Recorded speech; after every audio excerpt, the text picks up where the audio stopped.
Students, आज हम Spearman की रैंक कोरिलेशन के मेथड सीखने जा रहे हैं। ठीक है, यहाँ पे आपको सिर्फ दो ही फॉर्मूला लर्न करने हैं, तो शुरू करेंगे। यहाँ पे मैं लिख लूंगी सबसे पहला स्पीयरमैन्स रैंक कोरिलेशन मेथड।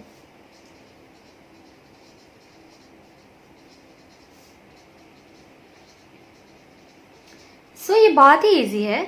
हमने कार्ल पियर्सन की जो मेथड थी वो कंप्लीट कर ली है। अभी हमें सीखना है स्पीयरमैन की रैंक कोरिलेशन मेथड। ठीक है, तो जब एग्जाम में आपको पूछा होगा कि आपको रैंक कोरिलेशन मेथड से ही कोरिलेशन कोएफिशिएंट फाइंड करना है, तो कंपलसरी आपको स्पीयरमैन की जो भी मैं फॉर्मूला बताऊंगी वो ही यूज करना है। ठीक है, तब आप correlation coefficient R Karl Pearson की मेथड से नहीं फाइंड कर सकते, अदरवाइज आपका आंसर रॉन्ग होगा। ठीक है, तो क्वेश्चन में जब बोला है रैंक कोरिलेशन मेथड का यूज करना है, तो स्पीयरमैन का फॉर्मूला ही यूज होगा। ठीक है, तो ये जो फॉर्मूला है उसके लिए सिर्फ आपको दो चीजें देखनी है कि ऑब्जर्वेशंस जो है आपके वो रिपीट हो रहे हैं या नहीं हो रहे हैं। ठीक है, मैं पूरा एक्सप्लेन करूंगी कि रैंक कोरिलेशन मेथड क्या है, कैसे करना है। सबसे पहले मैं आपको फॉर्मूला दिखा दूंगी, उसके बाद में सारा कुछ आपको एक्सप्लेन कर दूंगी। ठीक है, तो सिर्फ आपको दो चीजें देखनी है कि ऑब्जर्वेशन रिपीट हो रहे हैं कि नहीं हो रहे। ठीक है, तो सबसे पहले देखेंगे ऑब्जर्वेशन अगर आपके रिपीट नहीं हो रहे हैं तो आप कौन सा फॉर्मूला लिखेंगे। ठीक है, तो नंबर 1, व्हेन द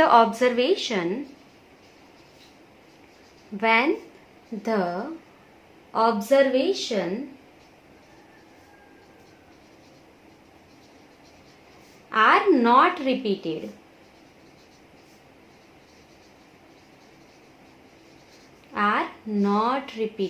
ठीक है, जो आपके ऑब्जर्वेशंस है वो रिपीट नहीं हो रहे हैं, तो कोरिलेशन कोएफिशिएंट आर आप कौन से फॉर्मूला से फाइंड करेंगे? तो ये बहुत ही इजी है। R is equals to 1 - 6 into sigma D square divided by N in bracket N square minus 1, that's it. ठीक है, सो सिर्फ आपको इतना ही करना है। जब आपके ऑब्जर्वेशंस रिपीट नहीं हो रहे हैं तो आपको क्या करना है? तो R is equals to 1 - 6 submission of D square divided by N into N square minus 1, बस ये फॉर्मूला आपको यूज करना है। अभी आपको कैसे पता चलेगा कि ऑब्जर्वेशन रिपीट नहीं हो रहे हैं? तो उसके लिए मैं बहुत ही इजी वे में आपको यहाँ पे एक्सप्लेन कर रही हूँ, जो आपको नोटबुक में नहीं लिखना है, सिर्फ ये आपके एक्सप्लेनेशन के लिए है, तो आप बेहतर समझ पाए। ठीक है, सो अभी समझिए कि अभी हम दो सब्जेक्ट्स अभी पढ़ रहे हैं ऑनलाइन, जैसे कि मैं दो सब्जेक्ट्स के ही वीडियो बना रही हूँ, अकाउंट एंड स्टेट के। तो सपोज आपके अकाउंट्स में जो मार्क्स आते हैं, ये मैं पेन से लिख रही हूँ क्योंकि आपको ये लिखना नहीं है। ठीक है, सो आपके अकाउंट्स में जो मार्क्स आ रहे हैं एंड स्टेट में जो मार्क्स आ रहे हैं, ठीक है, स्टेट के मार्क्स, अगर ये डेटा आपको दिया है, ठीक है, अगर मैं ऐसा अभी सोच रही हूँ कि ये जो वीडियो है वो फर्स्ट जो 10 लोग देखेंगे उसके लिए मैंने ये मार्क्स वाला बनाया है, तो यहाँ पे मैं लिख लूंगी नंबर ऑफ स्टूडेंट्स। ठीक है, रोल नंबर ऑफ स्टूडेंट्स। सो अभी पहले सबसे पहले जिसने ये वीडियो देखा ये वो स्टूडेंट है। उसके बाद जिसने वीडियो देखा 2, 3, 4, 5, 6, 7, 8, 9 एंड 10, मैंने 10 स्टूडेंट्स का यहाँ पे डेटा लिया है। ठीक है, अभी उसके अकाउंट्स में जो मार्क्स है वो मैं यहाँ पे आप सबके लिए मैं बहुत ही अच्छा विश कर रही हूँ, तो मैं 90 अप मार्क्स लिखने की ट्राई करूंगी यहाँ पे। तो सबसे पहले जिसने वीडियो देखा उसके 90 मार्क्स आए, उसके बाद जिसने वीडियो देखा सेकेंड नंबर पे उसके अकाउंट्स में मार्क्स आएंगे आउट ऑफ 100। ठीक है, ये डेटा आउट ऑफ 100 का है, सो 95 मार्क्स आए। उसके बाद जो इसके 92, 93 मार्क्स आए, 98 मार्क्स आए, इसके 99 मार्क्स आए। ठीक है, इसके बाद इसके 91 मार्क्स आए, इसके 89 मार्क्स है, देन 87 मार्क्स है और इसके 94 मार्क्स है। सो ऐसा हमने एक मार्क्स यहाँ पे लिख लिया है। ठीक है, तो अभी आपको यहाँ पे स्टेट के मार्क्स भी मैं लिख लूंगी, इसके 95, 92, 93, 98, 90, 99, 89, 91, 94, 86, दैट्स इट। तो यहाँ पे मैंने कुछ भी मार्क्स लिख लिए हैं। तो अभी आप देखेंगे ये कोई भी रिपीट नहीं हो रहा है। ठीक है, आप देखेंगे ये एक भी मार्क्स रिपीट नहीं हो रहा है। किसी भी स्टूडेंट्स के यहाँ पे मार्क्स जो है वो सेम नहीं है। जैसे फर्स्ट स्टूडेंट के मार्क्स यहाँ पे 90 है, मैं राउंड कर रही हूँ। आप पूरे यहाँ पे डेटा में देख लेंगे 90 मार्क्स किसी और के नहीं है, 95 किसी और के नहीं है, 92 है, ये किसी और के नहीं है।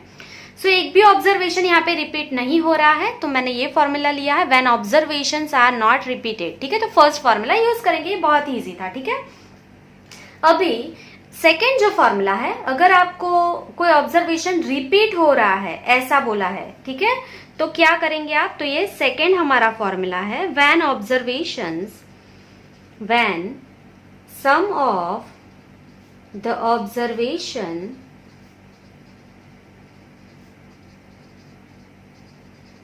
Are repeated. मतलब अगर आपका ऑब्जर्वेशन रिपीट हो रहा है कोई भी, तो आप कौन सा फॉर्मूला यूज करेंगे, तो ये फॉर्मूला भी बहुत ही इजी है। सो क्या है ये formula, so R is equals to 1 minus, ये फॉर्मूला है वही मैं लिख रही हूँ 6। ठीक है, सबसे पहले क्या है 6 into submission of D square, सिर्फ यहाँ पे मैं ब्रैकेट में लिखूंगी submission of D square divided by N in bracket N square minus 1। ये सेम फॉर्मूला मैंने लिखा है, सिर्फ यहाँ पे मैंने ब्रैकेट किया है। ठीक है, सिर्फ यहाँ पे आपको क्या करना है प्लस सी एफ। ठीक है, plus C F and bracket over कर देना है। अभी आप सोचेंगे ये सी एफ क्या है, ठीक है, ये तो समझ में आ गया। यहाँ पे सिर्फ क्या है प्लस सी एफ है। ये जो सी एफ है वो क्या है, करेक्शन फैक्टर। मतलब जब आपके कोई भी ऑब्जर्वेशन रिपीट हो रहे हैं, ठीक है, सम ऑफ ऑब्जर्वेशन आर रिपीटेड, आपके जो ऑब्जर्वेशन रिपीट हो रहे हैं उसके लिए करेक्शन फैक्टर सी एफ का हम यूज करेंगे। ठीक है, तो पहले मैं यहाँ पे एक्सप्लेन कर दूंगी, उसके बाद सी एफ जो है वो कैसे फाइंड करना है उसका फॉर्मूला मैं आपको यहाँ पे दिखा दूंगी। सो यही आप एग्जाम्पल कंटिन्यू करेंगे। तो यहाँ पे मैंने 90 लिखा है और ये जो 10 नंबर है उसके भी 94 को चेंज करके मैंने 90 कर दिया। तो आप देखेंगे 90 2 बार रिपीट हो रहे हैं। आप देखेंगे 90 2 बार रिपीट हो रहे हैं। 2 स्टूडेंट्स के 90 मार्क्स आए अकाउंट्स में। सो आप कौन सा फॉर्मूला यूज करेंगे, सेकंड फॉर्मूला। ठीक है, सेम वे में स्टेट में भी अगर आप देखेंगे कि यहाँ पे मैंने 98 लिखा है, अगर फर्स्ट स्टूडेंट के 98 आए, ठीक है, तो ये देखेंगे आप 2 बार रिपीट हो गया। ऐसा नहीं है कि ये 2 बार ही रिपीट होगा, ये 3 बार भी हो सकता है। तो इसके मैंने 99 लिखे हैं, तो ये मैं 98 कर दूंगी, 3 बार रिपीट हो गया, देखिए आप। ठीक है, तो अकाउंट्स में मार्क्स 2 बार रिपीट हो रहे हैं, अगर इतना ही है तो भी आप यही फॉर्मूला यूज करेंगे, और स्टेट में 3 बार रिपीट हुआ है फिर भी आप यही फॉर्मूला यूज करेंगे। ठीक है, तो सबसे पहले आप यहाँ पे देखेंगे कि मैंने यहाँ पे लिखा है 6 into submission of D square. तो मैंने यहाँ पे डी का फॉर्मूला नहीं लिखा है क्योंकि मैं एक बार यहीं पे लिख लूंगी। ठीक है, तो वेर डी कैसे फाइंड करना है, ये बहुत ही ईजी है। तो यहाँ पे हम लिख लेंगे वेर, ये दोनों फॉर्मूला के लिए है, डी जो है दोनों फॉर्मूला में यूज होगा आपका। ठीक है, सो जो डी है वो डिफरेंस है। So rank of X and rank of Y उसका डिफरेंस है, मतलब R of X minus R of Y. तो डी जो है R of X minus R of Y, तो ये फॉर्मूला में हम रैंक देंगे। ठीक है, मार्क्स जो है अकाउंट्स के और स्टेट के उसके लिए हम रैंक दे देंगे कि कौन सा स्टूडेंट हाईएस्ट आया है अकाउंट्स पे, कौन सा स्टूडेंट फर्स्ट आया है, कौन सा सेकंड आया है, उसको रैंक दे देंगे। ठीक है, तो ये क्या हो जाएगा, रैंक ऑफ अकाउंट्स मतलब R of X, and state में भी रैंक दे देंगे स्टूडेंट को, कौन पहला आया कौन दूसरा आया। जैसे आप आपके क्लास में भी होता है कि ये फर्स्ट आया सेकंड आया, तो रैंक देना है सिर्फ। ठीक है, दोनों को, तो दोनों का रैंक का डिफरेंस लेना है डी मतलब, और उसका स्क्वायर कर देना है। ठीक है, ये दोनों फॉर्मूला के लिए इक्वल है डी का फॉर्मूला। अभी आप यहाँ पे देखेंगे मैंने लिखा है सी एफ, तो आप बोलेंगे सी एफ कैसे फाइंड करना है, तो उसके लिए भी एक फॉर्मूला है करेक्शन फैक्टर। सी एफ मतलब करेक्शन फैक्टर, करेक्ट करना है आपको। ठीक है, so C F is equals to submission of m cube minus m upon 12, m cube minus m upon 12। ठीक है, ये सी एफ का फॉर्मूला है, करेक्शन फैक्टर। सो अभी आप बोलेंगे अभी ये m क्या है। ठीक है, तो m क्या होता है, तो मैं यहाँ पे लिख रही हूँ m is equals to number of items and observation is repeated. ठीक है, ये जो m है वो number of items and observation is repeated, मतलब जितने टाइम आपका ऑब्जर्वेशन रिपीट हुआ उसके नंबर है। तो यहाँ पे देखेंगे 90 2 टाइम्स रिपीट हुआ, तो आपका m यहाँ पे क्या हो जाएगा 2। अगर इसके साथ स्टेट में भी रिपीटेशन है तो 98 कितनी बार रिपीट हुआ, 1, 2 एंड 3 टाइम्स, तो m क्या हो जाएगा आपका 3 टाइम्स। ठीक है, इसको सम में कैसे यूज करना है वो मैं आपको स्टेप बाय स्टेप सिखाऊंगी। सो अभी के लिए आपको सिर्फ ये 2 फॉर्मूला अच्छे से लर्न करने हैं। अगर ऑब्जर्वेशन रिपीट हो रहे हैं तो r is equal to 1 minus 6 submission of d square divided by n in bracket n square minus 1, ये फॉर्मूला यूज करना है। अगर ऑब्जर्वेशन कोई भी रिपीट हो रहा है 1, 2 बार, 3 बार, 4 बार, कितनी भी बार अगर रिपीट हुआ, ठीक है, तो आप कौन सा फॉर्मूला यूज करेंगे, तो r is equal to 1 minus 6 into submission of d square plus C F upon n in bracket n square minus 1, where d is equals to r of x minus r of y, cf is equals to summation of m cube minus m upon 12 and m is equals to number of items and observation is repeated. Clear?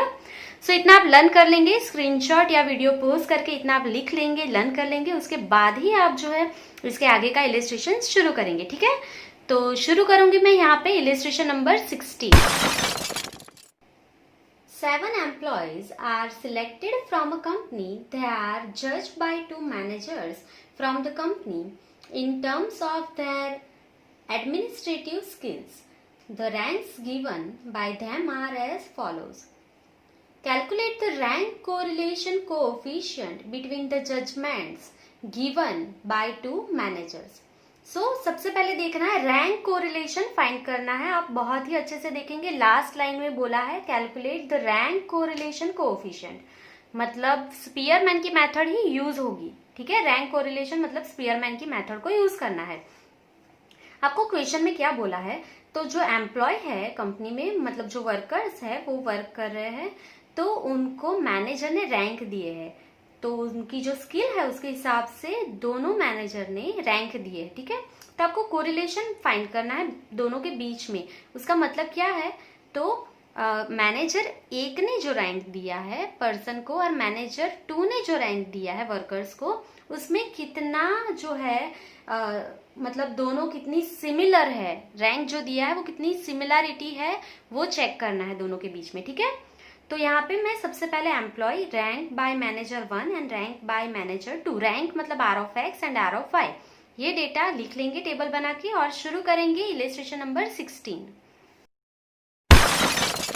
सो यहाँ पे मैंने employ लिख लिया है R of X मतलब rank by manager 1, rank मतलब R of X, ठीक है, and rank by manager 2 R of Y, ये मैंने लिख लिया। ठीक है, अभी आपको क्या देखना है, सबसे पहले सम को शुरू करने से पहले क्या देखना है आपको, तो ये जो एम्प्लॉय है A B C D E F and G, उनके नाम है। ठीक है, अभी मैनेजर 1 ने एक को कौन सा रैंक दिया है 6 एंड मैनेजर 2 ने उसको कौन सा रैंक दिया है 7। ठीक है, तो ये रैंक जो दोनों दिए हैं उसमें कितनी सिमिलरिटी है ये हमें चेक करना है। वो कैसे करेंगे, तो सबसे पहले आपको क्या करना है, सबसे पहले आर ऑफ एक्स देखना है, कुछ भी रिपीट नहीं होना चाहिए, कोई भी नंबर रिपीट नहीं होना चाहिए। अगर है तो दूसरा फॉर्मूला यूज करना है, अगर रिपीट नहीं है तो पहला फॉर्मूला यूज करना है। ठीक है, तो देख लेंगे 1 2 3 4 5 6 एंड 7 कुछ भी रिपीट नहीं है।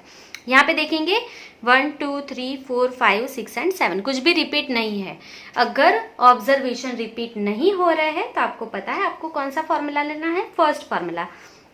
So r is equals to 1 minus 6 into summation of d square in bracket n square minus 1. So r is equals to 1 minus 6 summation of d square divide by n in bracket n square minus 1, ये formula use करना है आपको। ठीक है, तो उसके लिए बहुत ही इजी है, मैंने सिखाया है आपको। 1 उसका तो कुछ नहीं होगा, 6 है आपके पास, सबमिशन ऑफ डी स्क्वायर चाहिए सिर्फ आपको। तो सबमिशन ऑफ डी स्क्वायर कैसे मिलेगा, तो उसके पहले आपको डी चाहिए। ठीक है, डिफरेंस चाहिए, तो d कैसे मिलेगा, तो R of X minus R of Y, ये मैंने सिखाया है। दोनों को माइनस कर देना, डिफरेंस d मतलब डिफरेंस करना है दोनों का। ठीक है, और d मिल जाएगा तो उसका स्क्वायर कर देंगे, दैट्स इट। ठीक है, तो यही टेबल आपका बनेगा स्पीयरमैन में, ये बहुत इजी है। सिंपली अभी हम इसको माइनस करते जाएंगे। 6 minus 7 answer is -1, 7 minus 6 answer is 1, 5 minus 5 0, 4 minus 2 answer is 2, 3 minus 4 answer is -1, 2 minus 1 answer is 1, 1 minus 3 answer is -2। इसका जो सबमिशन है वो 0 हो जाना चाहिए। ठीक है, चेक कर लेंगे हम लोग, ये 0 हो गया है। ठीक है, तो यहाँ पे 0 लिख लेंगे। ठीक है, अभी सिर्फ आपको ये जो d है उसका स्क्वायर करना है। ठीक है, सो कैसे करेंगे, -1 का स्क्वायर +1, 1 का स्क्वायर 1, 0 का 0, 2 का स्क्वायर 4, -1 का स्क्वायर +1, देन 1 का स्क्वायर 1, -2 का स्क्वायर +4, टोटल कर लेंगे इसका 12। सो ये टेबल बहुत ही इजी था, कंप्लीट हो गया अभी आपका। ठीक है, अभी आपको क्या करना है, सिंपली यहाँ पे वैल्यू रख लेनी है और आंसर को सॉल्व करना है। 1 - 6 into submission of D square, ये जो डी स्क्वायर है उसका सबमिशन कितना है 12, सो 6 इंटू 12 डिवाइडेड बाय एन, कितने हैं 1 2 3 4 5 6 एंड 7, 7 इन ब्रैकेट, 7 का स्क्वायर क्या होगा, डायरेक्टली लिख लेंगे 49 माइनस 1, सो 1 को कुछ नहीं करना है पहले। ठीक है, सो 12 into 6 answer is 72 divided by 9, 49 minus 1 करेंगे कितना आएगा 48, 48 इंटू 7, ठीक है 48 इंटू 7, सो आंसर इज 336। जितने हो सके स्टेप को कम रखना है, इसके लिए डायरेक्टली किया हमने। ठीक है, अभी 1 को कुछ नहीं करना है आपको। ठीक है, 72 divided by 336 answer is 0.2142, 4 digit में आंसर लिखना है आपको। 42 के बाद क्या है 8, तो क्या लिखेंगे 43, सो -1 कर लेंगे, माइनस में आएगा तो प्लस लिखना है, अगर आप अदरवाइज आप 1 में से माइनस कर सकते हैं, तो आंसर इज 0.78, 78 के बाद क्या है 5 है, तो क्या लिखेंगे 79, 1 माइनस 0.2143 आंसर इज 0.79। तो अभी आप देखेंगे ये आंसर आपका पॉजिटिव आया है और ये जो वैल्यू है वो 1 के नजदीक है, +1 1 के नजदीक है।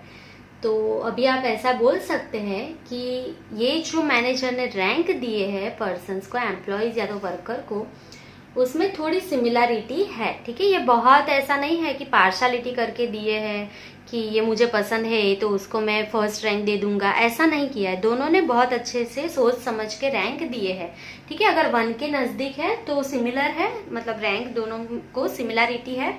अगर वो 0 के नजदीक आएगा तो दोनों के बीच में कोई भी सिमिलरिटी नहीं होगी। क्लियर? सो यहाँ पे हम फाइनल आंसर हमारा लिख लेंगे, the value of R is, the value of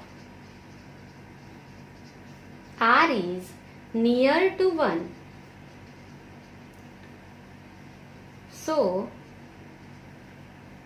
it can be said that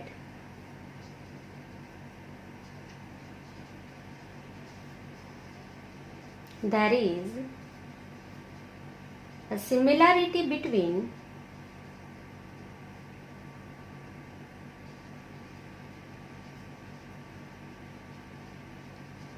the ranks of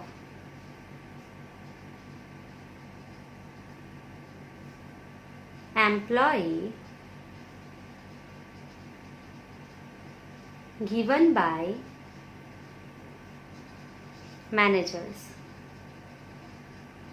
दो मैनेजर्स ने जो रैंक दिए हैं दोनों के बीच में सिमिलरिटी है, क्योंकि ये जो आंसर है वो 1 के नजदीक है, इसके लिए। ठीक है, अगर वो 0 के नजदीक होता तो दोनों के बीच में सिमिलरिटी नहीं होती उतनी। क्लियर? सो ये बहुत ही इजी था। इलस्ट्रेशन नंबर 6 आई होप कि आपको समझ में आ गया है। इलस्ट्रेशन नंबर 16, तो अभी हम नेक्स्ट क्वेश्चन पे जाएंगे, illustration number 17। The owner of chain of mobile phone shop selling the mobile phone of various brands invited an expert person. The owner asked him to check the rank 10 different mobile phones regarding its camera and battery efficiency. The rank given by the experts to 10 mobile phones of different brands are given below. Find the rank correlation coefficient between the efficiency of camera and battery of the mobile phones. So यहाँ पे आपको क्या बोला है कि आपको आपने expert को बुलाया है जिसने रैंक दिया है कैमरा एंड बैटरी को, मोबाइल की कैमरा एंड बैटरी को रैंक दिया है। ठीक है, 10 मोबाइल फोन है, मतलब n = 10। क्लियर? सो यहाँ पे आपको रैंक कोरिलेशन फाइंड करना है, मतलब स्पीयरमैन की मेथड का ही यूज करना है। ठीक है, ये क्लियर रहना है आपको। तो यहाँ पे mobile phone rank for camera मतलब R(x) and rank for battery मतलब R(y) लिख लेंगे एंड शुरू करेंगे इलस्ट्रेशन नंबर 17।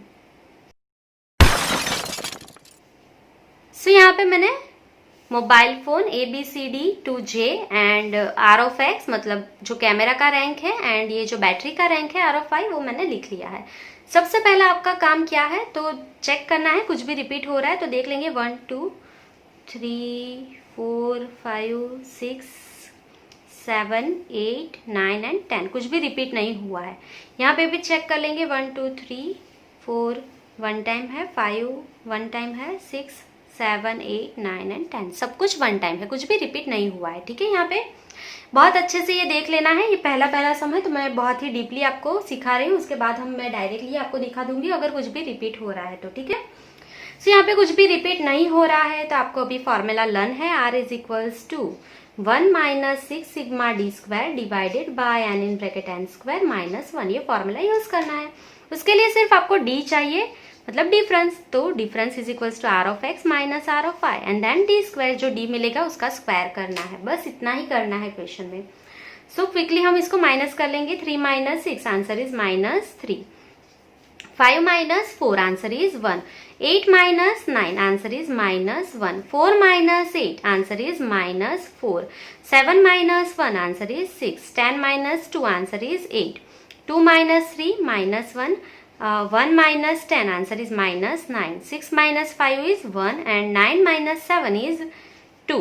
क्लियर, इसका सबमिशन चेक करना है, 0 ही होना चाहिए। ठीक है, सो -3 + 1 + -1 + -4 + 6 8 -1 -9 1 एंड 2, सो आंसर इज 0। आप चेक कर सकते हैं ये 0 हो गया है। ठीक है, सो ये 0 हो जाने के बाद ही आपको आगे डी स्क्वायर करना है। अगर ये 0 नहीं आता है तो आपने कुछ मिस्टेक की होगी यहाँ पे। ठीक है, सो ये हमारा 0 हो गया है डी, तो अभी हम इसका डी स्क्वायर करना चाहते हैं तो सिर्फ कर लेंगे -3 का स्क्वायर 9, 1 का स्क्वायर 1, -1 का +1, 4 का स्क्वायर 16, 6 का स्क्वायर 36, 8 का स्क्वायर 64, -1 का +1, -9 का +81, 1 का स्क्वायर 1 एंड 2 का square +4।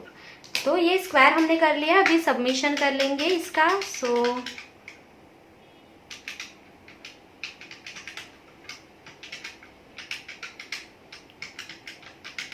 Answer is 214। Clear, submission कर लिया है यहाँ पे मैंने 214।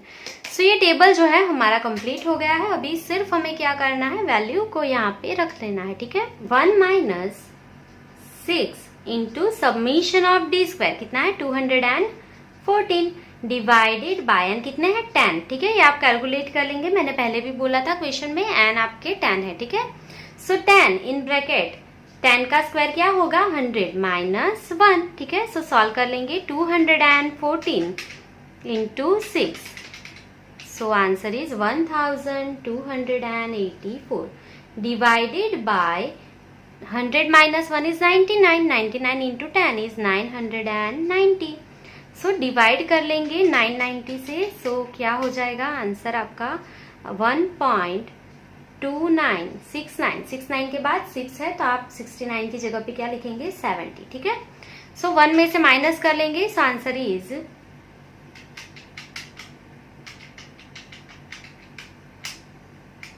0.29। ठीक है, माइनस में आएगा आपका आंसर 0.29। 29 के बाद क्या है 7 है, तो आप क्या लिखेंगे 29 की जगह पे 30 लिखेंगे। तो आप यहाँ पे देख सकते हैं आपका जो आंसर है वो माइनस में आया है। ठीक है, आपका जो आंसर है वो माइनस में आया है, मतलब नेगेटिव है। किसके नजदीक है 0.30, किसके नजदीक है 0 के ज्यादा नजदीक है। ये जो R है वो 0 के ज्यादा नजदीक है। सो इसका मतलब क्या होता है कि ये जो रैंक फॉर कैमरा है एंड रैंक फॉर बैटरी है, दोनों के बीच में पार्शियल नेगेटिव कोरिलेशन है। इसका मतलब क्या होता है कि अगर किसी मोबाइल फोन की बैटरी अच्छी है तो उसका जो कैमरा है वो थोड़ी लो क्वालिटी का होगा, और जो कैमरा अच्छा है किसी फोन का अगर, तो उसकी बैटरी जो है वो थोड़ी कम अच्छी होगी। तो दोनों के बीच में नेगेटिव कोरिलेशन है। कैमरा अच्छा है तो बैटरी थोड़ी अच्छी नहीं होगी, और बैटरी जिसकी बहुत अच्छी है उसका कैमरा ठीक ठाक होगा। ठीक है, सिंपली यहाँ पे हम फाइनल आंसर लिख लेंगे। The value of R is the value of R is negative and near to 0, near to 0. So it can be said that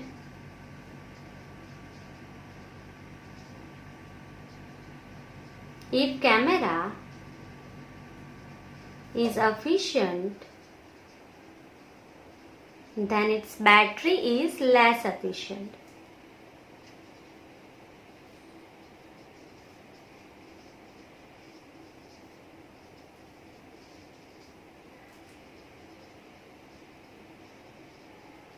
ठीक है, अगर कैमरा अच्छा है तो बैटरी थोड़ी कम अच्छी होगी, बैटरी अच्छी है तो कैमरा कम अच्छा होगा।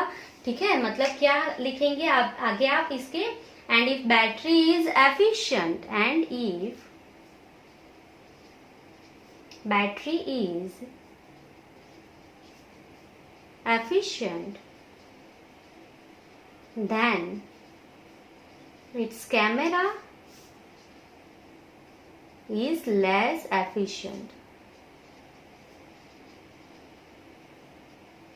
ठीक है, अगर बैटरी अच्छी है तो कैमरा कम अच्छा होगा, और कैमरा बहुत अच्छा है तो बैटरी थोड़ी कम अच्छी होगी।